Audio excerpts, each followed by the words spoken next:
जळगाव महानगरपालिकेच्या निवडणुकीचा बिगुल वाजला असून राजकीय पक्षांनी तयारीला वेग दिला आहे।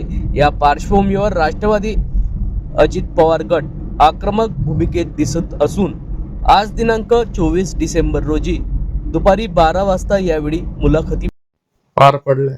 यावेळी राष्ट्रवादी अजित पवार गटाचे नेते माजी मंत्री गुलाबराव देवकर, माजी मंत्री सतीश पाटील, राष्ट्रवादीचे जिल्हाध्यक्ष संजय पवार, महानगर अध्यक्ष अभिषेक पाटील, प्रवक्ते योगेश देसले, राष्ट्रवादी अजित पवार पक्षाच्या महिला अध्यक्षा कल्पना पाटील, महिला महानगराध्यक्षा मिनल पाटील यांच्या प्रमुख उपस्थितीत आज इच्छुक उमेदवारांच्या मुलाखती घेण्यात आल्या। यावेळी राष्ट्रवादी अजित पवार गटाला सन्मानपूर्वक जागा मिळाल्या नाही तर स्वबळाचा नारा देऊ, असं यावेळी राष्ट्रवादी अजित पवार पक्षाचे जिल्हाध्यक्ष संजय पवार यावेळी म्हटले आहे।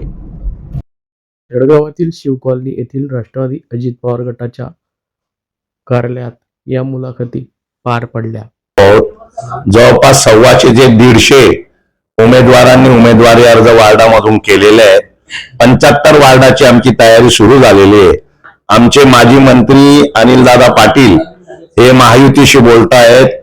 नामदार गिरीश भाऊ महाजन, नामदार गुलाबरावजी पाटील, राजू मामा भोये, आमदार मंगेशदादा चव्हाण यांच्याशी ते बोलतायत।